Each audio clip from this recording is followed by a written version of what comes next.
Hey guys, welcome back to Clownfish TV. This is Kneon. We're going to talk about AI, and it's not going to be one of those videos where I talk about, how much I like using it or whatever, because you people are like, what's with you and the AI? No. We're going to talk about how there's no money in AI, as OpenAI, the company that owns ChatGPT, as they're finding out, because they're probably going to go broke. I'm sure somebody will scoop them up before then, but it's not looking too good. Basically, all these companies are spending way more money on AI than they're making back. And we're talking billions and billions of dollars. And I did a shorter video talking about OpenAI, but we're going to look into it a little bit more because CEOs are saying, this is a survey of 4,500 CEOs. They're saying they don't think AI is paying off yet. So we've talked about this before. We think that there is going to be an AI bust. And I think what's going to happen with AI is we will settle on it being a useful tool. But I think its capabilities are being massively oversold to suckers. I think it's a lot of smoke and mirrors, just like NFTs, crypto, name your whatever, right? People chase these things and they pump a bunch of money into it, and then it doesn't work out for them. And that's what's going on here. We had a bunch of people get in early, convince the higher ups at these companies that AI was the future of everything. They used the opportunity to toss a bunch of underperforming employees overboard, or really, I think activist or unionized employees. They toss them overboard to save money. And then I think what's going to happen is we're going to realize the AI can't do as much as we thought it could, or it costs too damn much. It would be cheaper to actually hire a human. And then in a year or two, they're going to hire people back.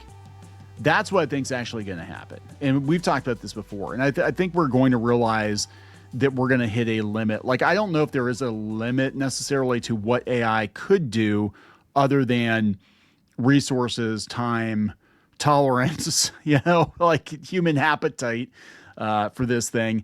But I mean, if you're worried about AI becoming some sentient robotic overlord, I don't think you have to worry about it. At least not right away. A couple of decades, maybe, I don't know. So let's talk about this. Before we get into it any further, please subscribe for more pop culture news, views, and rants. Guys, go out to more.clownfishtv.com. That's more.clownfishtv.com for more Clownfish TV. So let's talk about this first. Got to give a hat tip to Pirate Nation. Definitely a good account. You need to follow them on X. They said AI hype meets reality. The majority of CEOs report no financial returns from AI. Most businesses are still waiting for AI to boost revenue or cut costs. A new survey of over 4,400 CEOs across 95 countries found that 56% have seen no significant financial benefit from AI investments, no revenue increased or cost reductions in the past year. Yeah, the money that you're saving on employees, you're going to have to spend on credits. I guess, or you're going to have to build more data centers. You got to spend it on electricity. Well, you can pass that off to the consumer too, which is what they're doing. So that leads us to here. OpenAI is the biggest player in AI right now with ChatGPT, and they're losing money. They're bleeding out money, billions and billions of dollars. Yes, everybody and their brother is using ChatGPT, but it's not profitable. So it's coming from Futurism. Financial expert says OpenAI is on the verge of running out of money. They're going to go bust over the next 18 months. And if OpenAI goes, then all the other dominoes are going to fall over. Now, it is possible, and people have mentioned that Microsoft could swoop in and buy them or something, I guess. But right now, there's so much backlash toward Windows with Copilot that's all we need is more AI shoved into things we don't want AI shoved into, right? I think AI should be optional. I think it is useful. I think definitely, as a creative, I think it is a useful tool. I do not believe it's a replacement for human creativity. I think to me, it's just like a really fancy Photoshop or, any other kind of, drawing or art tool, graphic design tool, word processor, right? But it's dumb. I mean, it really is dumb. You have to babysit. And that is ChatGPT. Actually, I'm going to go on record saying ChatGPT is the worst of, like, Grok is so much better. ChatGPT makes so many damn mistakes, right? Maybe they're just not pumping enough juice into it. I don't know. Maybe they can't afford to make it better? I have no idea. Again, this is coming from Futurism. The AI industry continues to pour tens of billions of dollars into resource-intensive models and the infrastructure to run them. In the face of all that, their promises of kickstarting a technological revolution that could one day be immensely profitable remains convincing enough for investors to prop up sky-high valuations, at least for now. But actually turning a profit is likely many years away for the vast majority of AI companies, and that's if it ever comes. Who will stand to benefit from the rampant expenditures also remains a subject of heated debate as corporations like Google, Meta, and OpenAI continue to race each other for dominance in the space. Geeky did a video yesterday talking about Meta. They went all in on the metaverse. They changed the name of the company. It went from Facebook to Meta because they're like, it's all about the metaverse. Yeah, well, that was 5 years ago. That's ancient in tech time. And now they're laying people off because nobody gives a shit about the metaverse. And in 5 years, maybe nobody will give a shit about ChatGPT. Might be like, hey, remember when everybody was using AI and it was really stupid and cost a lot of money? And yeah, Google and Meta have already have successful businesses doing other things, but OpenAI doesn't. Yes, that hasn't stopped it from committing to spend well over $1 trillion before the end of the decade. Users have shown a low willingness to pay for ChatGPT, and the company has only begun exploring other revenue-generating avenues. Yeah, people think, they're like, oh, well, the machines can do it, so they'll do it for free. First one's free.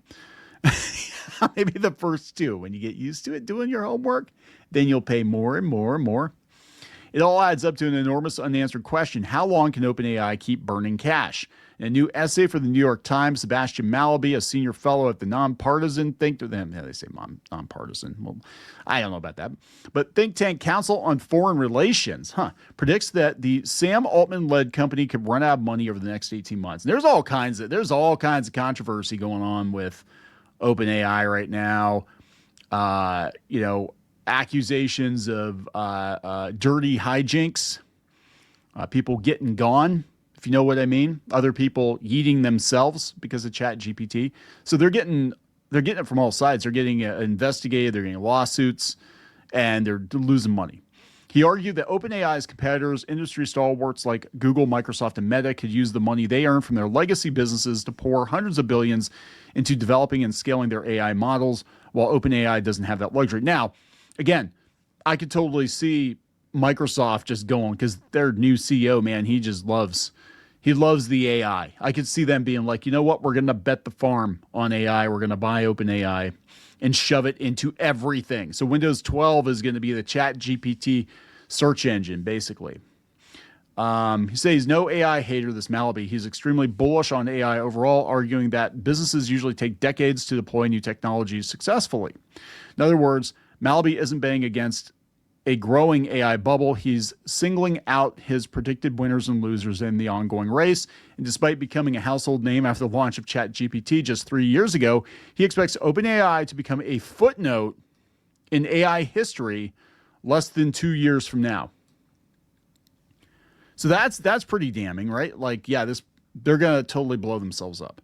While OpenAI has raised record amounts of funding for a private company, the company is still hemorrhaging cash, burning through more than $8 billion in 2025 alone.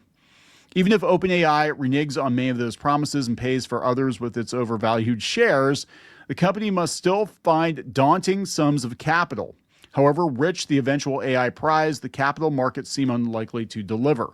After running out of cash, the researchers suggested that OpenAI could be absorbed by Microsoft, Amazon, or another cash-rich behemoth. That is the goal of every company, though, pretty much. And that's the unfortunate thing about, I guess we're in end stage capitalism now. Can we say that? Are we there? I feel like we're there.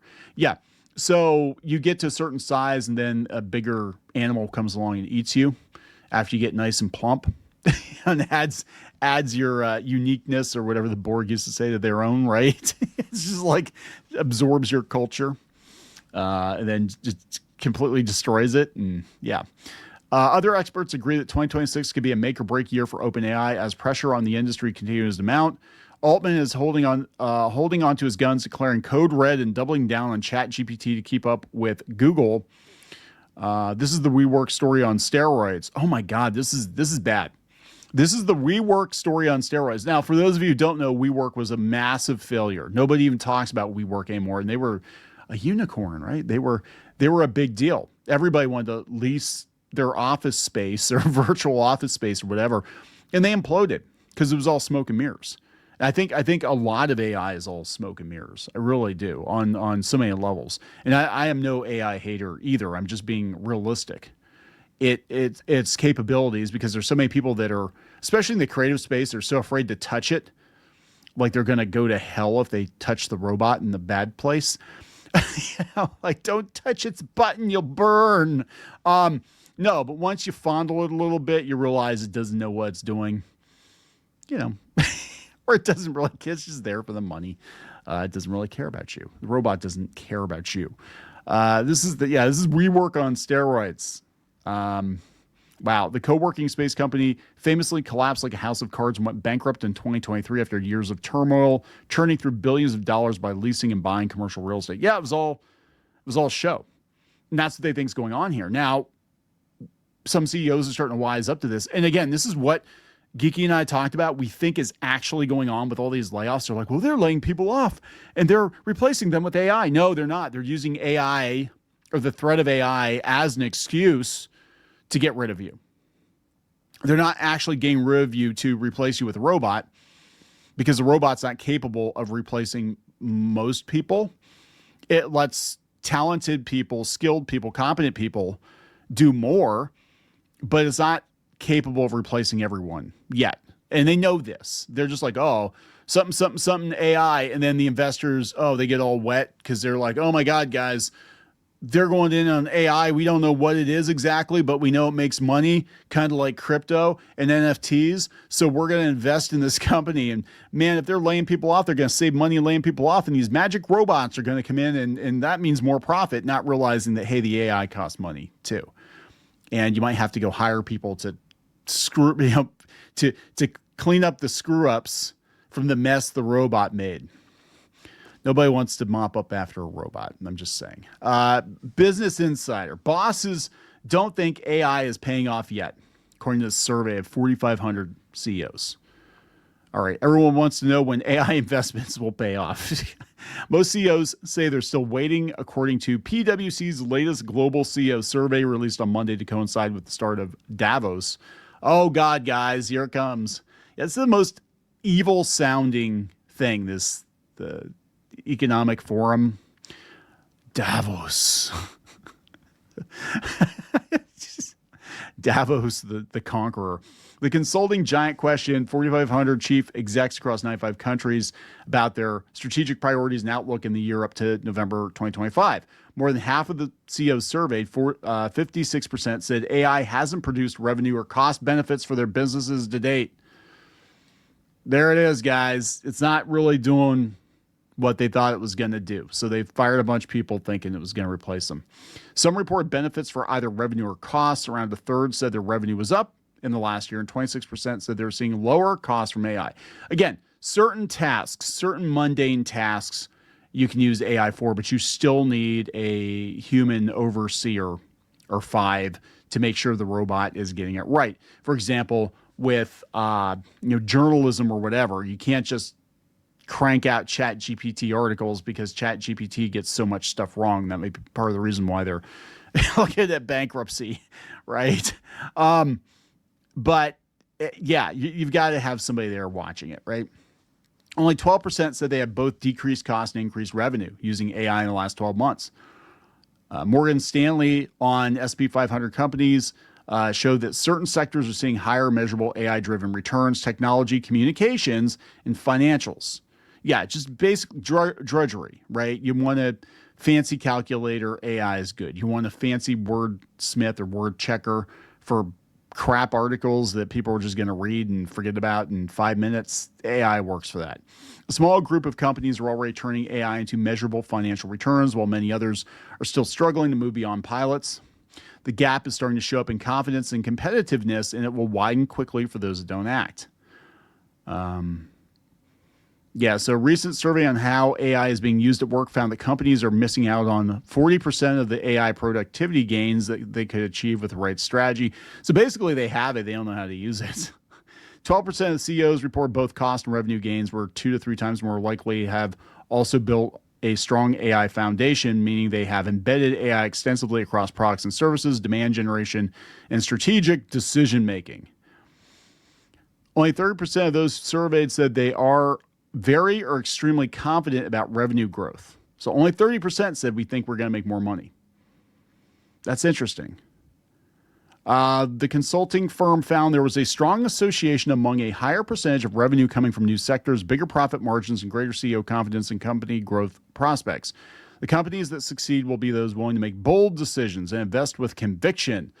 Now, I think they're going to realize, a lot of these companies, that for what they do, the AI is not going to cut it, and the show's going to be over. Look, it's not going anywhere. I'm going to be honest. AI is not going anywhere. But we will temper our expectations of it. The public will get used to it being used for certain things, just like calculators or spell checkers, and life will go on, right? So all this outrage, it's going to be so weird to come back to this in a couple of years and see everybody just like completely, that would be like people flipping out over calculators. Like, how dare you buy a Texas Instrument calculator? You're a damn Nazi. And look, I remember my math teacher in the 4th grade, man, he, like, if you had a calculator, I swear to God, if he could cut your fingers off, he would do it. Like, you had to learn long division. You had to do everything the hard way. And then I realized as an adult that I've never done long division. I haven't done long division since freaking 10th grade. Because that's what calculators are for. But, you know, we'll see. We'll see what happens. There you go, guys. AI is going broke. ChatGPT is going broke. I think a lot of people are going to go broke chasing this. I'm going to wrap it up. Please subscribe. We'll talk later.